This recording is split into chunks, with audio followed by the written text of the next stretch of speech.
Hello, I'm Sunny Williams. I'm up here on the International Space Station. So this is Node 2. This is a really cool module. Of course, most of these modules you'll see they have 4 sides and they're put together. That way we could sort of work on a flat plane, either a wall, a floor, another wall, or the ceiling. But you know, again, all you have to do is turn yourself and your reference changes. The reason I'm bringing that up is because this is where 4 out of 6 of us sleep. And so people always ask about sleeping in space. Do you lie down? Are you in a bed? Not really, because it doesn't matter. You don't really have the sensation of lying down. You just sit in your sleeping bag. So here's one sleep station right here. I'm going in right now. You can follow me if you want. So I'm inside. It's sort of like a little phone booth, but it's pretty comfy. I've got a sleeping bag right here that we sleep in, so we don't have sort of like a little bit of a cover. We don't fly all over the place. But you know, you can sleep in any orientation. I have it sleeping, feeling like I'm standing up right now, but like you saw, I'm on the floor. But it doesn't matter if I turn over and I sleep upside down. I can't have it, I don't have any sensation in my head that tells me that I'm upside down, so it really doesn't matter. The sleep station is also like a little office. We've got a computer in here. As you can see, we've got a couple little toys. I've got some books. I've got some clothes and other things that make it sort of like home. I'm coming out. And just for reference, that's one sleep station. This one's another, right here. There's one on the ceiling, if you want to call it, right here. And then there's a 4th on the other wall over here. So all of us sleep in a little bit of a circle. All right, come on back. There's more to show you.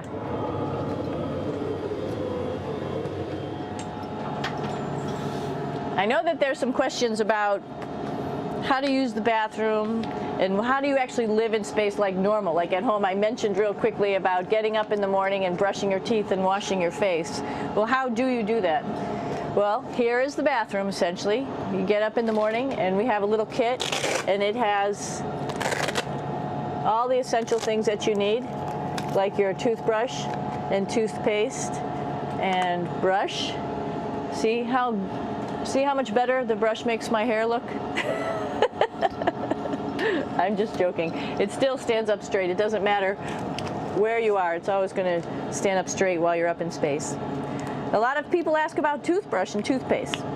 So, luckily enough, toothpaste, you can do it upside right this way, is sticky, and so it sticks to your toothbrush. No problem. Another cool thing is that water sticks to your toothbrush too. If you can see it, I'll have some water come out. The water is pretty neat up in space. It'll stick to your toothbrush and it will make a big bubble, and that's just by surface tension. And then you can drink it. So a lot of people ask about what do you do with the toothpaste after you brush your teeth.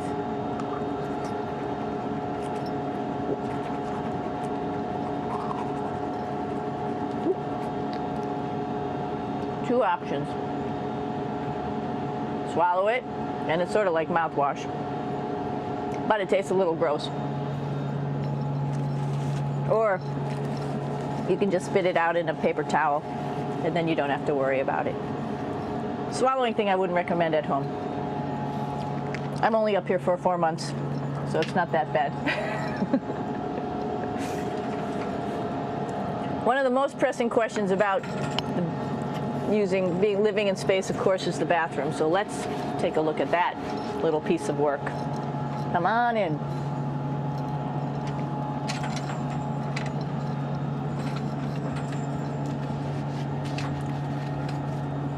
Here we are at the throne. This is awesome. You might see the little You might have noticed the little moon on the outside. This is our orbital outhouse right here.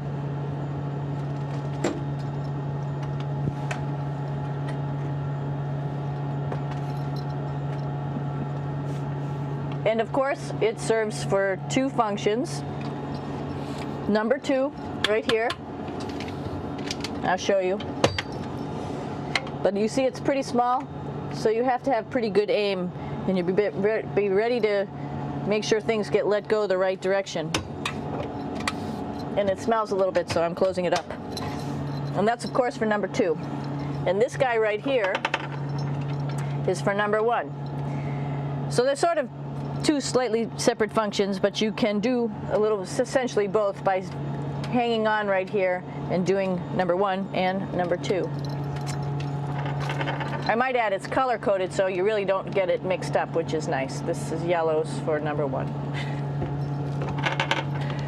And also there's a selection of paper. People always ask about toilet paper. What do you do with toilet paper? What kind of toilet paper do you have? We have gloves just because sometimes it does get messy. We have some Russian wipes, which are a little bit coarse if you like the coarse type of toilet paper. We have some nice tissues, which are nice and soft if you like soft toilet paper. We have Huggies, just for any cleanup. You know, we were all babies once, and this sort of helps.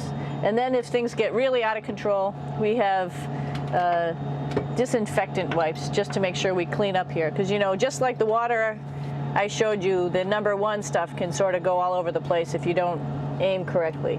And did I mention both of these have a little bit of suction, so they should keep things going in the right direction. But like I said, sometimes things get a little out of control if you are out of control yourself flying around. So we have lots of protective stuff. And of course, you do have your privacy. There's a little door, so other people know that you're in there. Here's a pretty cool place. This is sort of like in your house where everybody meets in the morning. After you wash your face, brush your teeth, you want to find something for breakfast. And this is our kitchen. You might notice there's all sorts of foods here. It's like opening the refrigerator. You got all your different stuff that you want to have: drinks, meats, eggs, vegetables, cereals, bread, snacks. And that's a good place. That's where you find all the candy. Side dishes, and then some little power bars just in case. So we have all this type of food. Some of it is dehydrated, and so we have to hydrate it, fill it up with water. Some of it is already made, and then all we have to do is heat it up. So something like this, I'm pulling out barbecued beef brisket. Pretty yummy. Not only is this food made in the US, but we also have food here from Japan. We've got Russian food. As you can see, all these red containers are filled with food that's from Russia. And then we get some of our specialty stuff, some things that we like, some of our favorite stuff that your family can send up. In fact, I like fluffernutters, and so I got sent up some fluff so I could make my fluffernutter with peanut butter. So you have a lot of food up here, no problems. Now, I'm going to say where we are. So right now, we're in the Japanese laboratory. It's one laboratory out of many here on the International Space Station. It's actually on the left-hand side. If I was International Space Station and I was flying through space like this, my left hand would be where the Japanese laboratory is.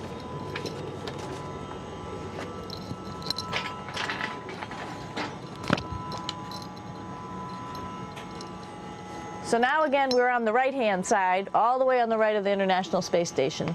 This is Columbus, the European module. It has science experiments all over. You could see it looks a little bit crowded. And here we do a lot of our medical experiments.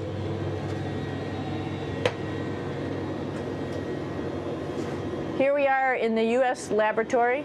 Again, this is a laboratory with science experiments on all of the walls here, all sorts of stuff that we do. And one of the things we also do is we exercise. We have some exercise equipment on board the space station. We need to do that because we lose bone density and muscle mass while we're up here, and that's a result of not having to fight against gravity. So how we keep ourselves in shape are with a bike, a treadmill, and a weightlifting machine. This is the bike. You notice the clip pedals? So all you need to do is actually clip your feet in, and then you can start pedaling. You don't need a seat because you don't sit down. Actually, I haven't sat down for 6 months now, so you don't need any type of seat. Just make sure you're held in with your pedals. You probably see that the bike bounces around a little bit. As I move it, it's not steady and held to the wall firmly. And the reason for that is the space station is pretty big. You saw that there's also solar arrays on the space station. If we start putting any forces into the space station, it's going to make those solar arrays bounce around a little bit. So to prevent that, the machines bounce around a little bit, move around a little bit, and that way we don't put any forces onto the structure of the spacecraft out to the solar arrays. All right, a little farther on. Come on.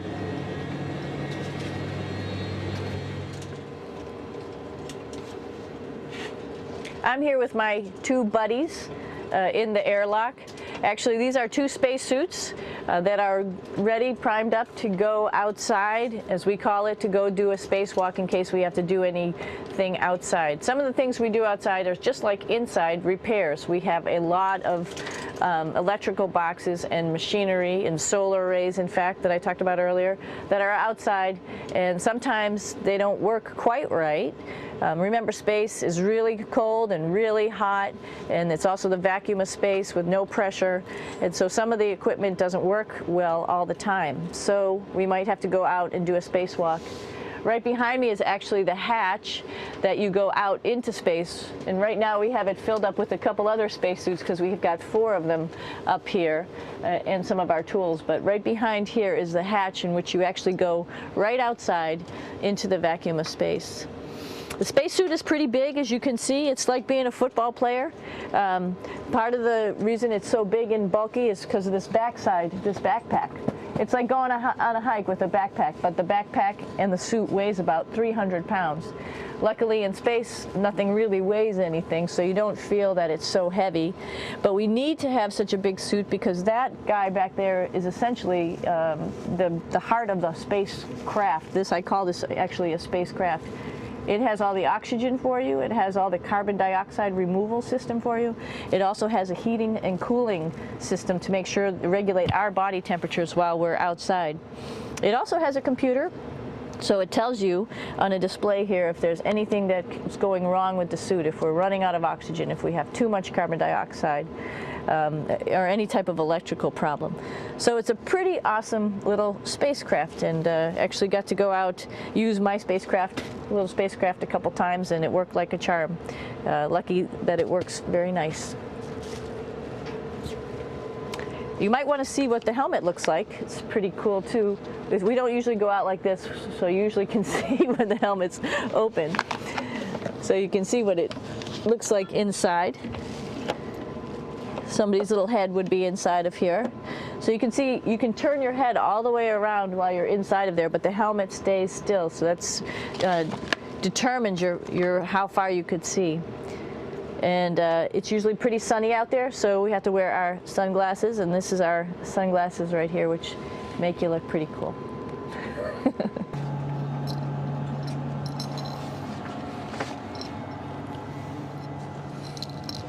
It's like a glass-bottom boat. This is the cupola. It sticks down below the space station. It's one of those places you find yourself hanging out in all the time because all you want to do is look back at our planet. I think some questions I had were about what do you do in your free time? And you can't help but want to just come to the cupola and look outside as much as you can. And a lot of folks, I play this game with myself about where we're flying over the Earth. Try to come in here and just guess. After being here for a little while, you can sort of figure it out. You can tell different cloud types over different continents. You can tell different soil types over different continents. So let's see. And then, of course, there's a lot of ocean. So usually we're over the ocean at first glance. I will tell you in just a moment where we are.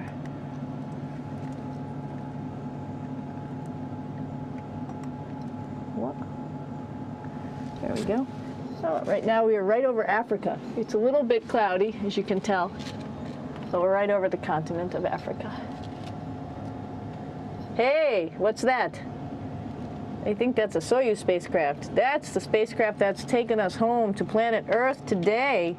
Oh my gosh. We might have to go take a look at that. That's pretty cool. It's a little bit smaller than the rest of the spacecraft, the space station, so you'll see if we go there, it'll be a little bit more crammed. But we're going, you can look all the way back to the back of the spacecraft, which is where the Russian segment is, and then you could look all the way forward to the front of the spacecraft, where the Japanese laboratory, the European laboratory, and the American laboratory are, and then back to the solar arrays where we started in this morning when we were looking out the Japanese window.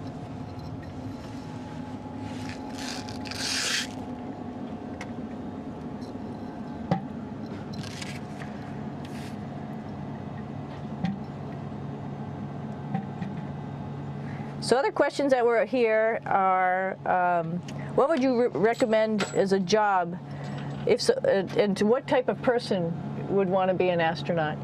I think people who would like to explore, of course people who like math and science, that's what this is all about. We have people in the office who are doctors, teachers, veterinarians, engineers, pilots, so all sorts of people become astronauts, and I think if you see it's just sort of cool, so I think people who like to do a little adventure and like to do cool stuff probably usually become astronauts.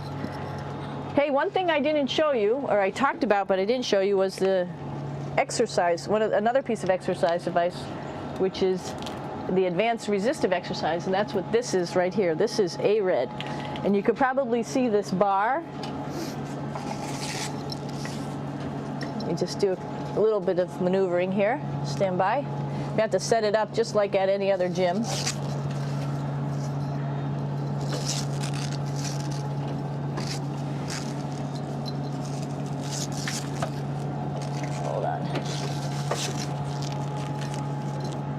Show you how this works.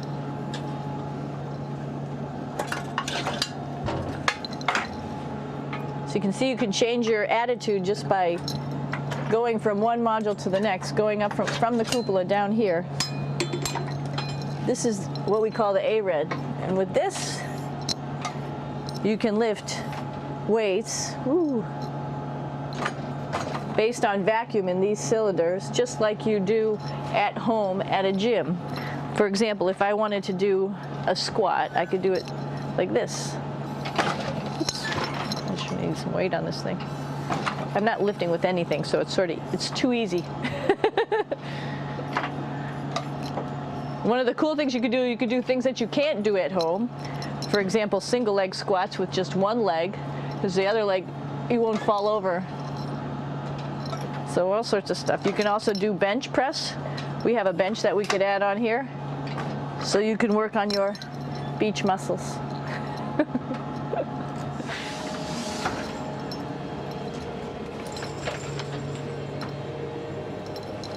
Hey Aki, what are you doing down there? Crashing things. This is one of the cool things about space too. It sort of looks like there's a big old hole here, but you don't even think twice about it. You can just jump over the hole, or if you want, you can go jump into the hole. I'm coming down. Woo!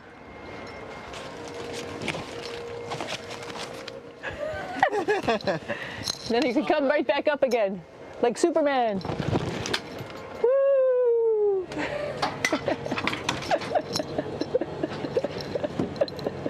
We're lucky we have a really cool big space station that you can fly around in.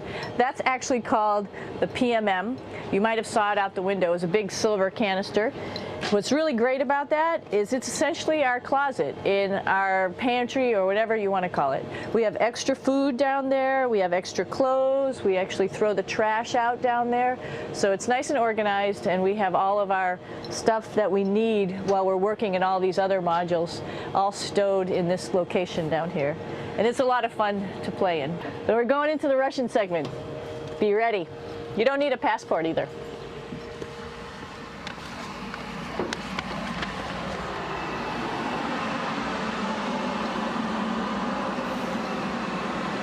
It goes a lot farther back than this.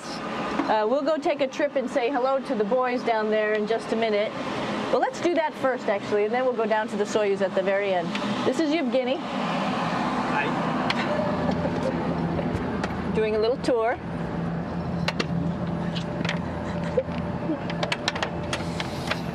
This is the FGB, and what's cool about this module, it is actually the very first piece of the space station that came up in 1998.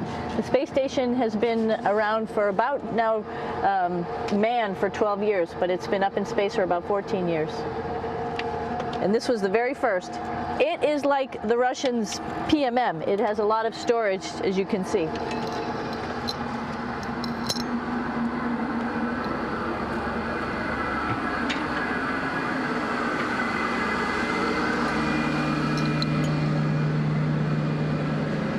Можно? Снимаем. Чуть-чуть. So here we are in the heart of the space station, really. This is the service module. This is the central post. In case we had any problems, I know a couple of the questions were about what type of things do you have to worry about. And some of the things we have to worry about in space are fire.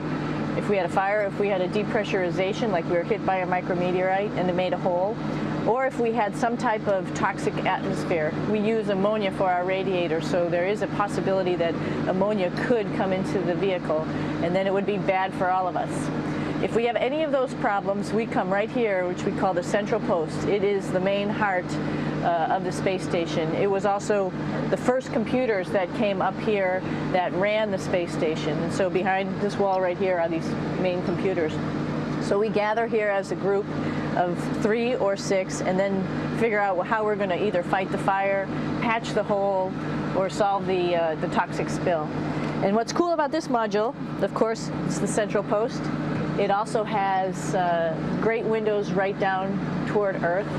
It has controls to fly in visiting spacecraft if they need some assistance right here. It has Russian computers as well as American computers to help us control anything we need to on the space station. It's a couple of our crewmates back there, Oleg Novinsky on the right and Yuri Malenchenko on the left. And there's also a second bathroom here, which is really cool because 6 of us going to one bathroom is really tough. And so there's one bathroom here and one bathroom on the other side where I showed you. And you can probably see on the wall behind Oleg and Yuri some of the heroes of the space program. Korolev, Sergei Korolev, who was a chief designer of putting men into space, and of course on the right-hand side, Yuri Gagarin, the first man to go into space. So just reminds us of our roots. Yuri, what are you doing? Что делать? Coffee. Making coffee. Yeah. Oh, black coffee. Yeah. Looks good. Okay. Спасибо. We're going to check out our Soyuz real quick. Make sure it's ready to go. All right, back to the Soyuz.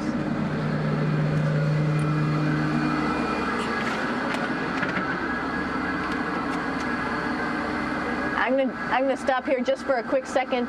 You can see on the Russian spacecraft there's also other modules that stick out, down, and above. Right here is, let's see, I'm trying to be oriented. That's a place where we do spacewalks from for the Russian side. There's Russian spacesuits in here, and also a visiting vehicle which brought fruits and vegetables and becomes a trash container when we undock. Up on this side is also a future place where they're going to do spacewalks from, and connected to it is Kevin's, Oleg's, and Yevgeny's Soyuz spacecraft. And now let's go see ours. Whoa! Извините, No problem. это пробка.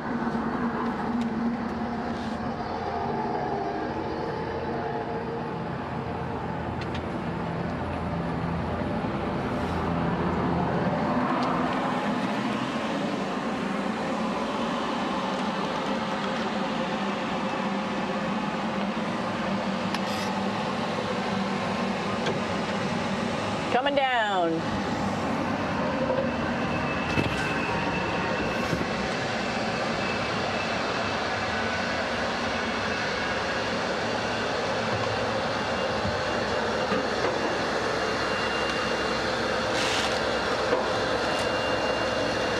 little tricky getting in here.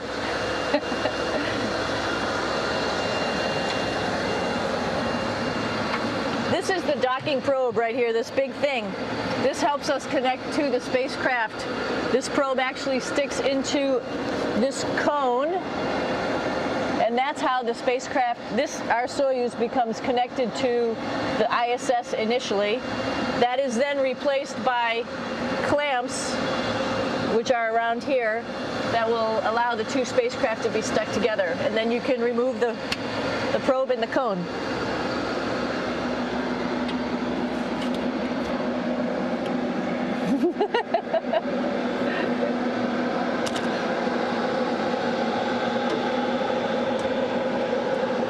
You okay? All right, so here we are in the Soyuz. This is what we call the BEO, the living compartment, Bytovoy Otsek in Russian. It also has a little bathroom. It's not as good as the other bathrooms, so we try not to use it too much. It has drinking water in it if we need something to drink. And then, of course, it's filled up with a lot of cargo for us. Bringing up and also bringing back down. It has a second purpose when it comes back to Earth. It serves as a garbage container. During the descent, we'll get rid of this area right here, and everything that's in it will just burn up as it's coming into the atmosphere, so that way we can get rid of a little bit of trash. But the main area where we were on launch and where we're going to be on descent is down here, because we're not part of the trash. So we're in a safe place. So we're in the descent module, SA.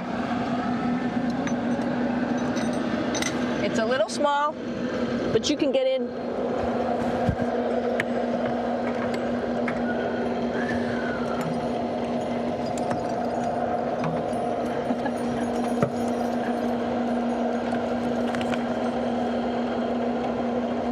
Not sure how well you could see in here. Hold on for a second. I'm going to turn it up this way, just so you could see the hatch and you could see Kevin. It's a little bit small, but we'll come in and show you around.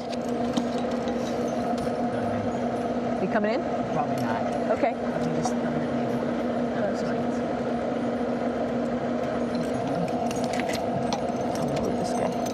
Got to move a couple things. We were just starting to get ready. We're preparing a couple days ago for our ride home. It's a little bit squishy, but everybody asks, how do you sit in the Soyuz? And you sort of sit in your seat like this. The seat is molded to your body, and so you can just sort of squish in here and be pretty relaxed. Everybody has a handmade seat for them. And then, of course, there's a control panel, and that's where we do most of our actions and work right here. There's hand controllers which you can fly the vehicle with, and there's a stick right here primarily used for communications when we're trying to talk to the ground. So 3 of us fit in here. Like I said, it's a little squishy, but somehow it seems like we all managed to get in here and fit pretty well, and it's a pretty safe ride home. You're probably wondering, what's all this junk behind us? Well, it's all of our parachute, first of all, and then it's all of our survival gear, just in case we end up landing in some strange place on the planet and nobody's there to rescue us right away. We have all sorts of survival gear with us, keeping us safe in here. So they've pretty much thought of everything. And we'll be home on the planet within the next 12 hours. Pretty shocking.